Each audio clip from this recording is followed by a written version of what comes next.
پاکستان 4 روز این جانب تجلیل عید فطر ادامه دارد و در شهر اسلام آباد اکثر کارخانه و فروشگاه ها بسته‌اند. کوچه ها خالی بوده، مردم برای جشن عید از پایتخت کشور به زادگاه هایشان رفته‌اند. در پایتخت افغانستان سازمان با نام معرکه اروپایی حمایت از حقوق بشر هشدار داده است که ادامه بحث ها روی نتیجه انتخابات پرزیدنتی می تواند افغانستان را به ورطه بحران اقتصادی و امنیتی کشد. نمایندگان این سازمان مستقر در بریتانیا از کمیسیه مستقل ناظر انتخابات افغانستان دعوت کردند که به زودترین فرصت اختلاف ها را رفع نماید. در حال حاضر یک هیئت خاص شکایت های تقلب در انتخابات را تفتیش دارد. در پایتخت سربیا شهر بلگراد منصبداران روسیه و سربیا در مراسم یادبود 100 سالگی آغاز جنگ یکم جهانی شرکت ورزیدند.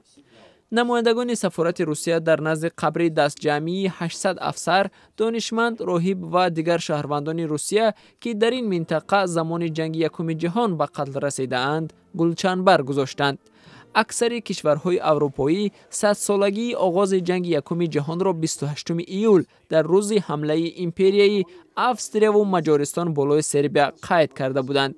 مراسم بلگراد باشد 1 آگوست دایر شد، زیرا آلمان در تاریخ 1 آگوست سال 1914 به روسیه جنگ اعلان کرده بود. در تاجیکستان وزیر کارهای خارجه سراج‌الدین اسلاف با وزیر کارهای خارجه چین وان ای توسعه روابط دو طرفه و مبارزه با تهدیدهای امنیتی را بررسی نمود.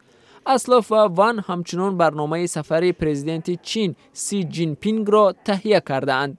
رهبر چین در ماه سپتامبر از تاجیکستان زیارت می‌کند. وزیر چینی 2 روز پیش به دوشنبه آمده در نشست وزیران کارهای خارجه سازمان همکاری‌های شانگهای نیز اشتراک کرده بود. در روسیه سر از امروز هر فرد بلاگ نویس که سامانه‌اش را حداقل 3000 نفر در روز زیارت می‌کنند باید فعالیتش را مطابق به عملکرد وسایط اخبار عموم راه اندازی کند. اکنون بلاگ نویسان معروف باید در نهاد ناظر مطبوعات خود را ثبت نام نموده هویتشان را آشکار کنند. مقامات میگویند این عمل به جلوگیری از حرف‌های ناسزا کمک می‌رساند، اما روزنامه‌نگاران و حامیان رسانه‌های خبری این دستور را تنقید می‌کنند. حتی بعضی بلاگ نویسان پنهانی این اقدام حکومت را احیای سنزور نامیدند.